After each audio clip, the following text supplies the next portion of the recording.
दोस्तों भारतीय टीम को सेमीफाइनल में जाने के लिए अंतिम 6 गेंदों पर 7 रनों की दरकार थी और बल्लेबाज से संजू सैमसंग और इसी छक्के को लगाकर भारतीय टीम को 5 विकेटों से विजेता बनाया संजू सैमसंग ने और अंत तक 57 रनों की शानदार पारी खेली। अपने शतक से मात्र 3 रन से चूक गए लेकिन भारतीय टीम को विजय बनाकर ही आए। दोस्तों ये है कहानी संजू सैमसंग की। लेकिन अगर आप भी संजू सैमसंग को एक अच्छा खिलाड़ी मानते हैं तो वीडियो को लाइक जरूर करें।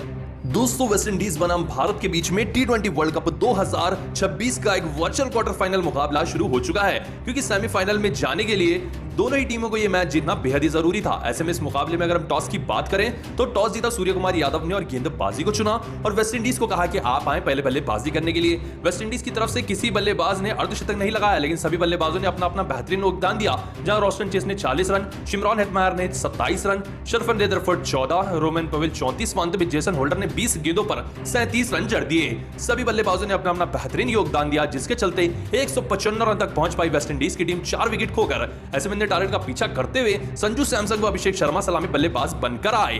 दोनों के बीच में शुरुआत की अगर हम बात करें तो ज्यादा बेहतरीन नहीं रही। अभिषेक शर्मा अकील हुसैन की इस गेंद पर टॉप एज दे बैठे पावर प्ले में ही और हेटमैन ने कैच पकड़ ली जिसके चलते अभिषेक शर्मा 11 गेंदों का सामना करते हुए मात्र 10 रन बनाकर खराब बल्लेबाजी कर इस मुकाबले में खराब शुरुआत दिलाकर भारतीय टीम को आउट हुए। दोस्तों उनके बाद ईशान किशन व संजू सैमसंग बल्लेबाजी कर रहे थे। संजू सैमसंग तो अच्छी बल्लेबाजी कर रहे थे तभी ईशान किशन भी मात्र 10 रन बनाकर होल्डर की गेंद पर कैच आउट हुए इस सीरीज से और 10 रन बनाकर ईशान किशन भी आउट हुए। दोस्तों उनके बाद सूर्य कुमार यादव व संजू सैमसंग बल्लेबाजी कर रहे थे। 50 रन पर 2 विकेट गिर चुके हैं भारतीय टीम के 5 ओवर के बाद। दोस्तों लेकिन उसके बाद संजू सैमसंग ने काफी अच्छी बल्लेबाजी की और भारतीय टीम के साथ मिलकर अर्धशतक लगाया। दोस्तों संजू सैमसंग ने बेहतरीन अर्धशतक लगाया जब भारतीय टीम को सबसे ज्यादा जरूरत थी और बताया उन्होंने कि क्यों वो सबसे बेहतरीन और डिपेंडेबल बल्लेबाज हैं। संजू सैमसंग ने इसी सिंगल को लेकर अपना अर्धशतक पूरा किया। संजू सैमसंग तो अच्छी बल्लेबाजी कर रहे थे लेकिन उनके सामने सूर्य कुमार यादव 16 रन पर आकर इस तरीके से बड़ा शॉट खेलने के चक्कर में सीधा कैच आउट हुए शमार जोसेफ के पहले ही ओवर में। दोस्तों इस तरीके से आउट हुए सूर्य कुमार यादव 18 रन बनाकर 16 गेंदों में। दोस्तों सूर्य कुमार यादव आउट होने के बावजूद भी संजू सैमसंग दूसरे एंड से लगे हुए थे, बल्लेबाजी कर रहे थे और उनका साथ देने आए मैदान पर तिलक वर्मा।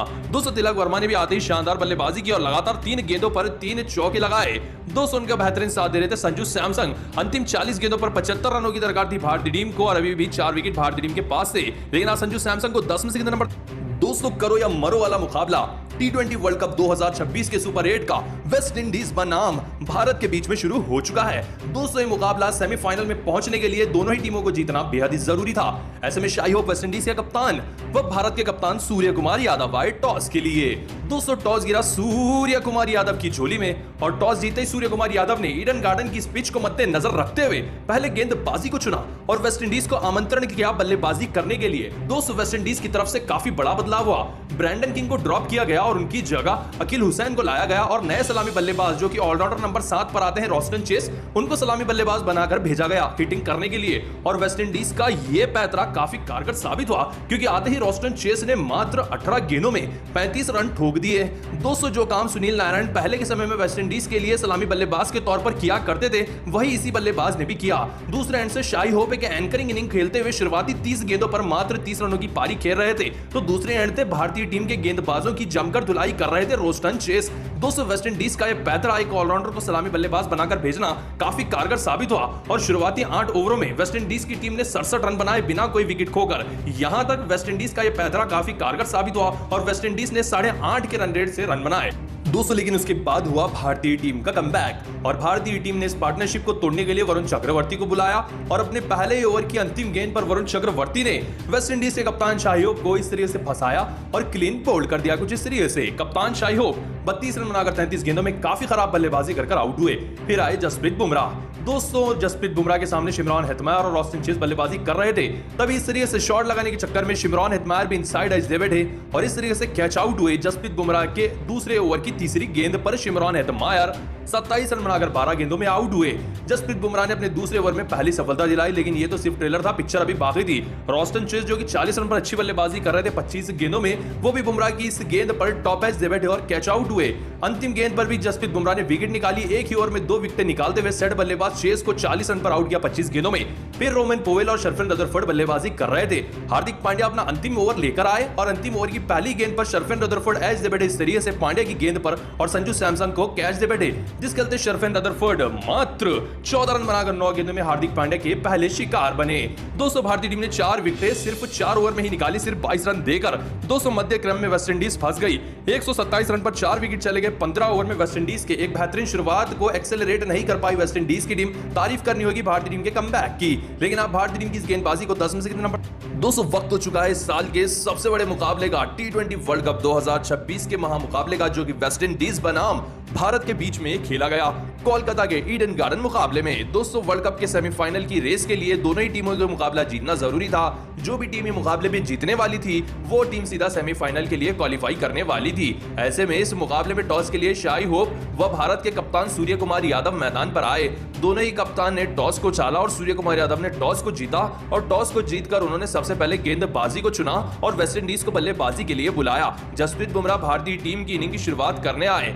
दोस्तों आते ही उन्होंने शॉर्ट गेंद रखी इस सीरीज से ब्रैंडन किंग को और ब्रैंडन किंग कैच आउट हुए मात्र 0 रन बनाकर पहले ओवर में। दोस्तों उसके बाद जसप्रीत बुमराह अपना दूसरा ओवर लेकर आए। दोस्तों उसके बाद हार्दिक पांड्या ने एक ओवर में 3 रन दिए। फिर अगले ही ओवर में इस सीरीज से कैच आउट कराया शाई होप को जसप्रीत बुमराह ने हार्दिक पांड्या के हाथों।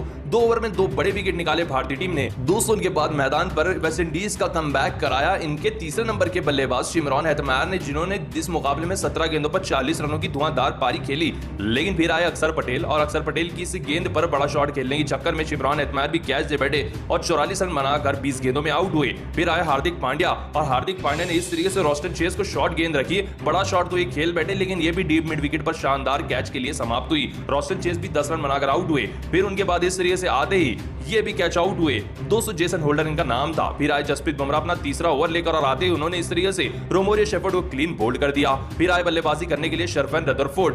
दोस्तों अकेले अब शेरफन रदरफोर्ड ही बल्लेबाज थे, लेकिन वो भी इस शॉर्ट गेंद पर फंस गए अक्षर पटेल की और सीधा कैच आउट हो बैठे, जिसके चलते अक्षर पटेल ने 2 विकेट, जसप्रीत बुमराह ने 3 विकेट, हार्दिक पांड्या ने 2 विकेट निकालकर वेस्टइंडीज की टीम को धाराशायी कर दिया और मात्र 165 रन पर ही रोक लिया पूरी वेस्टइंडीज की टीम को। जी हां दोस्तों, हार्दिक पांड्या की गेंदबाजी के आगे एक न चलने दी वेस्टइंडीज के बल्लेबाजों की और 165 रन पर 9 विकेट खोकर ढह गए वेस्टइंडीज की टीम ईडन गार्डन के मैदान पर। ऐसे में अब भारतीय टीम की बारी थी 167 रन लगाने की 120 गेंदों में और इस मुकाबले में क्वालिफाई करने की। ऐसे में टारगेट का पीछा करते हुए एक और बार संजू सैमसंग और अभिषेक शर्मा की नई जोड़ी मैदान पर सलामी बल्लेबाज के तौर पर आई और आते ही संजू ने ताबड़तोड़ बल्लेबाजी की और मात्र 9 गेंदों पर 28 रन जड़ दिए। उनका साथ दे रहे अभिषेक शर्मा ने भी शुरुआती पहले ओवर में 17 रन जड़कर भारतीय टीम की जीत को यहीं पर पक्का कर दिया था, क्योंकि पावर प्ले में ही लगभग 45 रन बन गए थे। दोस्तों उनके बाद संजू सैमसंग जब 38 रन पर आ चुके थे 13 गेंदों में, एक और बड़ा शॉट खेलने के चक्कर में कैच आउट हुए। दोस्तों ये गेंद थी जेसन होल्डर की, लेकिन आउट होने तक संजू सैमसंग ने 38 रन जड़ दिए सिर्फ 16 गेंदों में। अचानक फिर आए तीसरे नंबर पर सूर्य कुमार यादव अभिषेक शर्मा का साथ देने के लिए और यहां से इन दोनों ही बल्लेबाजों का तांडव मैदान पर शुरू हुआ। एक तरफ से सूर्य कुमार यादव, दूसरे तरफ से अभिषेक शर्मा मैदान का ऐसा कोयना नहीं छोड़ रहे थे। दोनों ही बल्लेबाज जहां इन्होंने चौके छक्के न लगाए हो,